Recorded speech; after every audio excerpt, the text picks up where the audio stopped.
Welcome!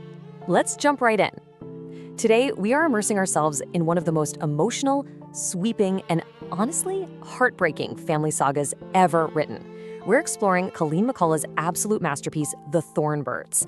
This is an unforgettable epic spanning generations, all set against the harsh, vast beauty of the Australian outback. And at the absolute center of it all, a love that was literally never meant to exist between a young woman and a Catholic priest. It's a story where deep, raw human passion violently collides with unbreakable duty. Now, I want you to ask yourself, what if the greatest love of your entire life was totally forbidden? What if destiny actually demanded sacrifice before you could ever reach happiness? Because that is the central, agonizing dilemma beating right at the heart of this explainer. Every single character in this massive narrative is going to be forced to answer that exact question, and, well, the answers they choose end up shaping decades of love, loss, and some really profound regret. Okay, let's dive into this. The novel kicks off with this incredibly powerful, haunting legend.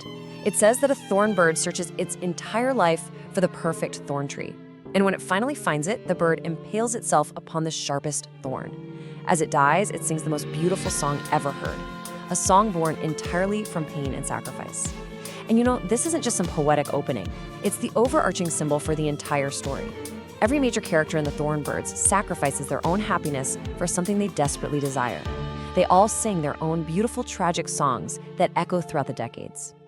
Part 1, the setup, land and temptation. So our story unfolds across 3 distinct eras. We kick off the first decade over in New Zealand. The Cleary family, led by Patty and Fiona, is poor, they're struggling, and they are just exhausted by relentless hardship. They're raising several kids, including their only daughter, Meggie. Moving into the second decade, the family gets this incredible lifeline from Patty's super wealthy sister, Mary Carson, and they move to Australia for a fresh start.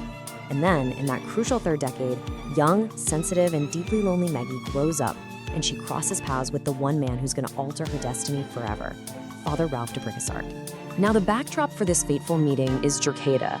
It's this massive sheep station right out in the Australian outback. And Australia, as it's depicted here, is totally a land of extremes. It's staggeringly beautiful, sure, but it is also totally unforgiving and cruel. For young Meggie, who grows up just craving love and emotional connection, the vast, isolating beauty of Drogheda becomes a place where her deep childhood loneliness finds a very dangerous kind of comfort. And this brilliantly illustrates the core conflict of our entire narrative.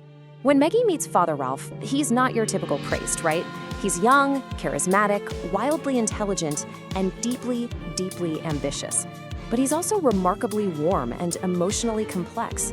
As Meggie gets older, what started as just this innocent bond transforms into a profound, incredibly dangerous love. And Ralph? He is completely torn. On one side, he's bound by this towering spiritual ambition and his vows to the Catholic Church, but on the other side is his raw human desire for Meggie. It is just an impossible choice. Which brings us to the next chapter, the trap of ambition. Enter Mary Carson. She's Patty's wealthy, older, and, let me tell you, incredibly manipulative sister. Mary secretly desires Ralph herself. She sees right through his pious exterior, straight to his ambition, and she engineers this brilliant, cruel snare from beyond the grave in 3 devastating steps. Step 1, she amasses this immense fortune at Drogheda. Step 2, upon her death, she leaves the vast majority of all that wealth not to her family, but directly to the Catholic Church. This effectively ensures Ralph's meteoric rise within the church hierarchy. But Step 3 is the kicker. Mary knows exactly what she's doing. She forces Ralph to make a definitive, final choice between a life with Meggie or a life of ultimate power and status. And, heartbreakingly, Ralph chooses power. Moving on to the Forbidden Union and the Echo.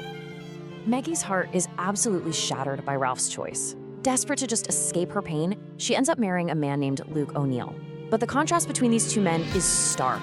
Luke is hardworking, yeah, but he's emotionally freezing, totally obsessed with money and his labor. He neglects Meggie emotionally, making their marriage just completely empty and miserable.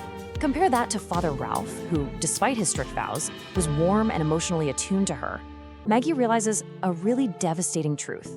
You literally cannot force yourself to stop loving someone. No matter how much time passes, Ralph still completely owns her heart. So eventually, she leaves Luke and heads back to Drogheda. And it's there that fate brings Ralph right back into her life. During a vacation on a remote island, the inevitable finally happens. For one fleeting, completely forbidden moment, Meggie and Ralph surrender entirely to their feelings. They finally allow themselves the happiness they've denied for years. It's passionate, it's beautiful, and it is utterly heartbreaking, because both of them know it can never last. Ralph still belongs to the church, and Meggie knows he's never going to fully abandon his caller for her. But from that single forbidden surrender, everything changes. Meggie becomes pregnant. She gives birth to a son, Dane O'Neill, and, this is the novel's greatest emotional irony and its most fiercely guarded secret. Dane is Father Ralph's biological child, but Meggie hides this truth from him. Father Ralph just goes right on with his life in the church, completely oblivious to the fact that he actually has a son walking the earth. As Dane grows up, he becomes kind, extremely intelligent, and deeply spiritually gifted. And we are presented with this terrifying parallel. Just like his unknowing father, Dane feels a powerful, totally natural pull toward religion. For Meggie, this is her absolute worst nightmare. She is watching history repeat itself right before her eyes. She knows the church took Ralph, the love of her life, away from her. And now she realizes with utter dread that the church is going to take her beloved son too. Despite all her fears, Dane chooses the priesthood. And incredibly, Ralph actually mentors him. He's beaming with pride, totally oblivious to the fact that he is guiding his own flesh and blood. This all builds to the tragic climax and thematic resolution. The story then reaches its absolute lowest, most heartbreaking point. Dane drowns. While heroically saving women during a violent, dangerous storm, Dane loses his life. I mean, the sheer emotional destruction of this moment just cannot be overstated. His death completely and utterly destroys Meggie. And for Ralph, who loved the boy so dearly as his mentor, the loss is just unspeakably heavy. But the tragedy doesn't stop with Dane's death. It's only in the crushing aftermath, only after Dane is actually gone, that Ralph finally discovers the truth. Meggie reveals it to him. Dane was his son. The child born from the literally one moment of true love he allowed himself, the love he spent his entire life denying just for the sake of his ambition. In this heavy, agonizing moment, Ralph finally realizes the terrible, irreversible cost of his choices. He sacrificed love for ambition, and in the end, he lost absolutely everything anyway. After losing his son, Ralph's spirit just breaks. The decades of emotional suppression, the agonizing guilt, and this profound regret finally just consume him entirely. Before he dies, Ralph and Meggie share one last poignant reunion. It's a testament to a love that lasted their entire lifetimes, yet never truly had a chance to exist in the light. This echoes the Thorn Bird legend perfectly, doesn't it?